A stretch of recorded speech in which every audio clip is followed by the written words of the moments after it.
Hey, my name is Katie Hamilton, and I'm the Director of Client Success at Conversion Formula. Let's talk about pets in our communities.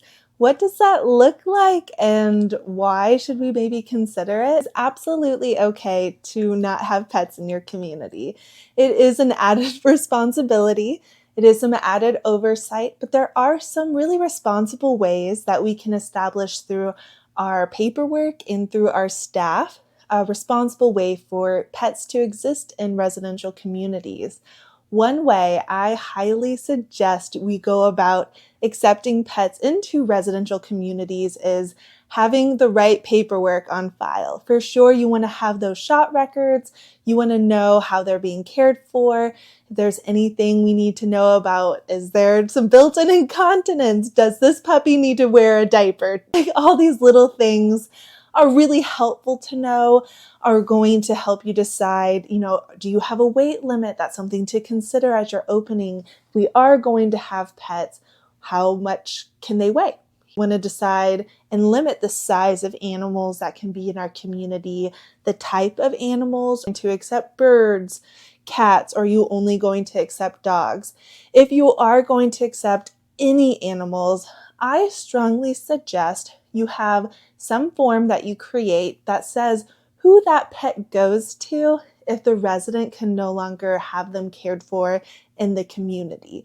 So in communities I've worked in the past, we've established that the resident cannot fully care for either by their own doing or by a company that they pay to come in and care for that animal. Then that animal can no longer be at our community. A smaller community, oftentimes needs a buffer in there to make sure that this animal's also being cared for as well as our resident, and that our staff are not using extra staff to care for everybody's pets. We really established in those communities that, hey, if you do have a pet, that's totally fine, but they are fully your responsibility. You're going to pay a pet fee, you're going to pay that deposit, and then you're also going to put a form on file that says, when I no longer could care for them, if that time comes, they will go to this person. That way, you do not end up with 15 dogs at your house, okay? It is going to save you. Because when it comes down to that time and that resident is going on hospice, or they just really cannot handle the responsibility of a pet anymore, they need to go somewhere, okay? And they need to go to a good home. So if you establish that beforehand and have that plan in place, it makes it less painful if that time comes about, because obviously it is hard to separate a pet from their loved one. To also make sure that the family is ready for that responsibility. They're saying like, hey, Mittens will come to me. Don't you worry. We'll bring Mittens up as often as possible. We'll make it work. There are so many ways I've seen communities be creative with this.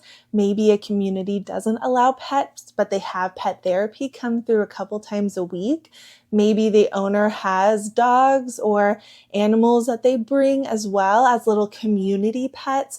I've been to a few memory cares that have been really big about having birds and fish and animals that just kind of roam throughout their community. Everyone establishes a different relationship with pets in their community, but you have to find what's right for you, right? So know that there are a lot of creative alternatives. You could have certain paperwork on file that protects you. You can have an established person that they're going to go to. You can have weight limits. You can have an interview that you require to see that pet around residents, see that pet leashed. Most states do require a pet to be leashed if they're going to be out in the community, not just in their residential room or suite.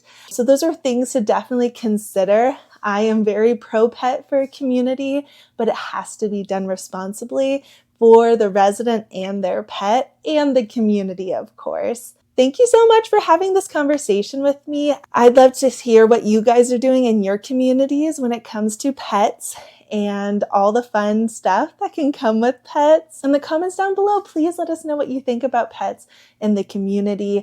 I'd love to hear about what you're doing in your own community, what ideas you guys have come up with that have helped with creative solutions so that people can still be connected to animals in the way they like to be. Thank you so much, guys. I hope you'll have a great day.